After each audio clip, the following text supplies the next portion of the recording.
അനുഗ്രഹിക്കപ്പെട്ട നല്ല സമയത്തിനായി ഞാൻ ദൈവത്തെ സ്തുതിക്കുന്നു, സ്തോത്രം ചെയ്യുന്നു.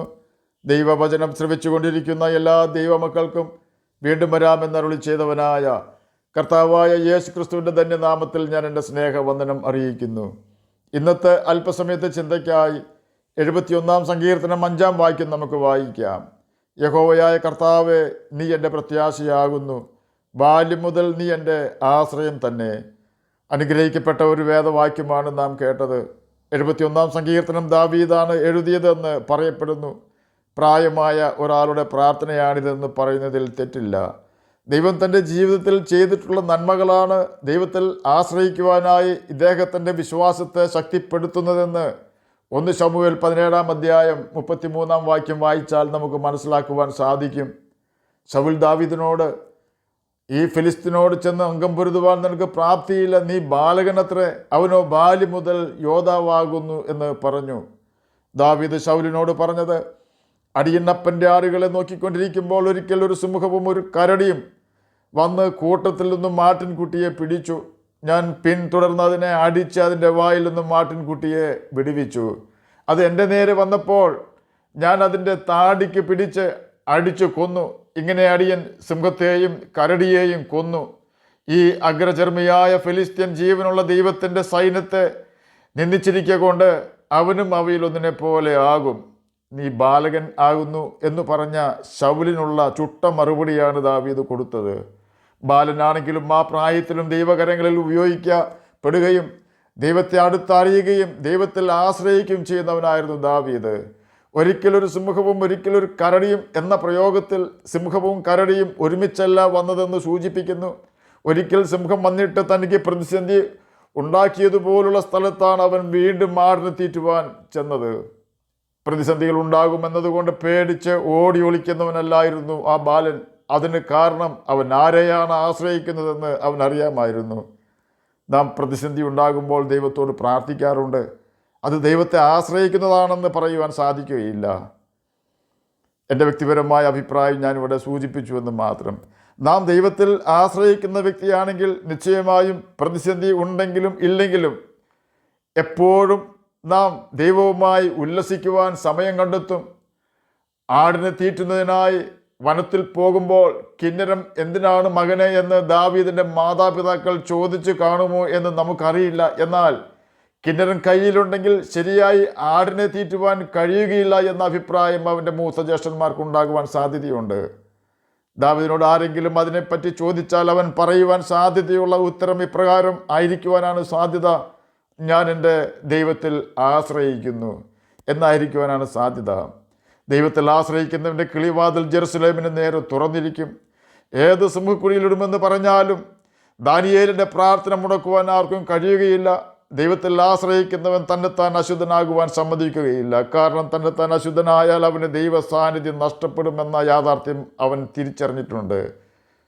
പാപം പാഷാണം പോലെ ഭീകരമാണെന്ന് നാം മനസ്സിലാക്കണം. വിഷം കഴിക്കുമ്പോൾ മനുഷ്യൻ്റെ ആത്മാവ് മനുഷ്യൻ്റെ ശരീരത്തിൽ നിന്നും പറന്നകലുന്നു. എന്നാൽ പാപം ചെയ്യുമ്പോൾ മനുഷ്യൻ്റെ ആത്മാവിൽ നിന്നും ദൈവാത്മാവ് പറന്നകലുന്നു. ആ യാഥാർത്ഥ്യം അറിയാവുന്ന ജോസഫും ദാനിയേലും ശദ്രക്കും മേശക്കും അബേദ്നെഗോവും വ്യഭിചാരം ചെയ്യുകയോ രാജഭോജനവും രാജവീഞ്ഞും ഉപയോഗിക്കുകയോ രാജാവ് നിർത്തിയ സ്വർണ്ണ വിഗ്രഹത്തിൻ്റെ മുമ്പിൽ തല വണക്കുകയോ ചെയ്യുകയില്ല. എന്നതുപോലെ തന്നെ ദൈവത്തിൽ ആശ്രയിക്കുന്ന ദാവീദിന് കിന്നരം ഉപേക്ഷിക്കുവാൻ കഴിയുകയില്ല. ദൈവത്തെ പാടി സ്തുതിക്കുമ്പോൾ ശൗലിൽ നിന്നും സാത്താൻ ഓടി മറയുന്നു. അതുപോലെ തന്നെ ദൈവത്തെ പാടി സ്തുതിക്കുമ്പോൾ ദാവീദിൻ്റെ ആടുകൾ സമാധാനമായി ദാവീദിൻ്റെ ചുറ്റും നിന്ന് പുല്ല് തിന്നുന്നു. തന്നെയുമല്ല, കാട്ടുമൃഗങ്ങൾക്ക് ആടുകളെയോ ദാവീദിനെയോ ഉപദ്രവിക്കുവാൻ സാധിക്കാത്ത വിധം ദൈവത്തിൻ്റെ സാന്നിധ്യം അവിടെ നിറഞ്ഞു വരുന്നു. അഥവാ ഒരു മൃഗം അവിടെ വന്നാൽ ജീവനോട് അതിനെ അവിടെ വിട്ടു പോകുവാൻ ദൈവാത്മാവ് സമ്മതിക്കുകയില്ല. അതാണ് ദാവീദ് കൊന്നുകളഞ്ഞ സിംഹത്തിൻ്റെയും കരടിയുടെയും അനുഭവം. എന്നെ കേൾക്കുന്ന പ്രിയ ദൈവമകനെ, ദൈവമകളെ, നാം ഇതുവരെ കേട്ടുകൊണ്ടിരുന്നത് ദൈവത്തിൽ ബാല്യം മുതൽ ആശ്രയിക്കുന്ന ദാവീദിനെ കുറിച്ചായിരുന്നുവല്ലോ. ദൈവത്തിൽ നമുക്ക് ആശ്രയിക്കുവാൻ കഴിയണമെങ്കിൽ നിശ്ചയമായും നാം ദൈവത്തെ പ്രസാദിപ്പിക്കേണ്ടി വരും. ദൈവത്തെ പ്രസാദിപ്പിച്ച ദാവീദ് പറഞ്ഞത് ഇപ്രകാരമായിരുന്നു: ഞാൻ എൻ്റെ ഹൃദയത്തിൽ അകൃത്യം കരുതിയിരുന്നുവെങ്കിൽ കർത്താവ് കേൾക്കയില്ലായിരുന്നു. 66 സങ്കീർത്തനം 18 വാക്യത്തിൽ ഇത് രേഖപ്പെടുത്തിയിട്ടുണ്ട്. എങ്ങനെ ദൈവത്തെ പ്രസാദിപ്പിക്കാമെന്ന് കർത്താവായ യേശു ക്രിസ്തു നമ്മെ പഠിപ്പിച്ചിട്ടുണ്ട്. ഞാൻ എൻ്റെ പിതാവിൻ്റെ കൽപ്പനകൾ പ്രമാണിച്ചുകൊണ്ട് അവൻ്റെ സ്നേഹത്തിൽ വസിക്കുന്നത് പോലെ നിങ്ങൾ എൻ്റെ കൽപ്പനകളെ പ്രമാണിച്ചാൽ എൻ്റെ സ്നേഹത്തിൽ വസിക്കാം എന്നാണ് യോഹന്നാൻ എഴുതിയ സുവിശേഷം 15-ാം അധ്യായം 10-ാം വാക്യത്തിൽ രേഖപ്പെടുത്തിയിരിക്കുന്നത്. യോഹന്നാൻ എഴുതിയ സുവിശേഷം 8-ാം അധ്യായം 29-ാം വാക്യത്തിലെ പ്രകാരം രേഖപ്പെടുത്തിയിരിക്കുന്നു, എന്നെ അയച്ചവൻ എന്നോട് കൂടെയുണ്ട്, ഞാൻ എപ്പോഴും അവന് പ്രസാദമുള്ളത് ചെയ്യുന്നത് കൊണ്ട് അവൻ എന്നെ ഏകനായി വിട്ടിട്ടില്ല. ആകയാൽ നാം യേശുവിൻ്റെ കൽപ്പനകൾ പ്രമാണിച്ചാൽ നമുക്ക് യേശുവിനെ പ്രസാദിപ്പിക്കുവാൻ കഴിയും.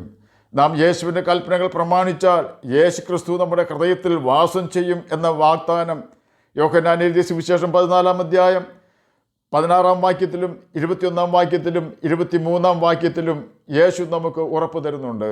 ഒരു പക്ഷേ കടുവയോ സിംഹമോ അഗ്നികുണ്ഡമോ സിംഹക്കുഴിയോ പോത്തിഫേറിൻ്റെ ഭാര്യയോ നമ്മുടെ മുൻപിലും വന്നേക്കാം. അവയുടെ എല്ലാം മുൻപിൽ യഹോവയിൽ ആശ്രയിക്കുന്നവൻ വിജയക്കൊടി പാറിക്കും എന്നതിൽ സംശയമില്ല. കാരണം യേശു കർത്താവ് അവയിൽ നിന്നെല്ലാം നമ്മെ കാത്തു പരിപാലിക്കുകയും നല്ല ഉപദേശം തരികയും ചെയ്യും. യേശു നമ്മുടെ ഭവനത്തിൻ്റെയും ഹൃദയത്തിൻ്റെയും നായകനായിട്ടുണ്ടെങ്കിൽ ആശ്വാസം നിരസിക്കപ്പെടുന്ന സമയങ്ങളിൽ അവൻ ഓടി വന്ന് നദി പോലെ ആശ്വാസം തരികയും പ്രതിസന്ധികൾ പരിഹരിക്കുകയും ചെയ്യുന്നു. നാം കർത്താവിൻ്റെ കൽപ്പനകൾ ഓർത്ത് അനുസരിച്ചാൽ ദൈവവചനം നാം നടക്കേണ്ടുന്ന പാതയിൽ കൂടി മാത്രം നടത്തി ലക്ഷ്യത്തിൽ എത്തിക്കും. അതുകൊണ്ടാണ് നിന്റെ വചനം എൻ്റെ കാലിന് ദീപവും എൻ്റെ പാതയ്ക്ക് പ്രകാശവുമാകുന്നുവെന്ന് 119-ാം സങ്കീർത്തനം 105-ാം വാക്യത്തിൽ സങ്കീർത്തനക്കാരൻ രേഖപ്പെടുത്തിയിരിക്കുന്നത്. ദൈവകൽപ്പനകൾ അനുസരിക്കുവാനായി നമുക്ക് ഹൃദയവാഞ്ചയുണ്ടെങ്കിൽ നമ്മുടെ ആഗ്രഹങ്ങളെ സാധ്യമാക്കി തരുന്നവനാണ് കർത്താവായ യേശു ക്രിസ്തു. ആകയാൽ നമുക്ക് ദൈവകൽപ്പനകൾ അനുസരിച്ച് ജീവിച്ച് ദൈവത്തിൽ പ്രത്യാശ വയ്ക്കുകയും അവനിൽ ആശ്രയിക്കുകയും ചെയ്തുകൊണ്ട് നിത്യജീവൻ അവകാശികളായി തീരാം. അതിന് കർത്താവ് നമ്മെ സഹായിക്കട്ടെ എന്ന് പ്രാർത്ഥിച്ചുകൊണ്ട് ഞാൻ എൻ്റെ വാക്കുകളൊന്ന് വിരമിക്കുന്നു. നമുക്ക് പ്രാർത്ഥിക്കാം. ഞങ്ങളെ സ്നേഹിക്കുന്ന സ്വർഗീയ പിതാവേ, നല്ല വചനത്തിനായി അങ്ങയെ സ്തുതിക്കുന്നു, സ്തോത്രം ചെയ്യുന്നു. എന്നെ കേൾക്കുന്ന ഏതെങ്കിലും പ്രിയപ്പെട്ടവർ സമാധാനമില്ലാത്തവരായിരിക്കുന്നുവെങ്കിൽ അങ്ങ് അവർക്ക് സമാധാനം കൊടുത്ത് അവരുടെ വ്യസനം മാറ്റി കൊടുക്കണമെന്ന് അടിയൻ പ്രാർത്ഥിക്കുന്നു. രോഗത്താൽ ഭാരപ്പെടുന്നവർക്ക് രോഗസൗഖ്യം കൊടുക്കണമേ. പഠിക്കുന്ന കുഞ്ഞുങ്ങൾക്ക് പഠിക്കുവാനുള്ള ബുദ്ധിയും ജ്ഞാനവും ഓർമ്മശക്തിയും കൊടുക്കണമേ. ജോലിയില്ലാത്തവർക്ക് ജോലി കൊടുക്കണമേ. പ്രാർത്ഥന കേട്ടതിനായി സ്തോത്രം. യേശുവിൻ്റെ നാമത്തിൽ തന്നെ ആമേൻ. കർത്താവ് എല്ലാവരെയും അനുഗ്രഹിക്കട്ടെ. സ്തോത്രം.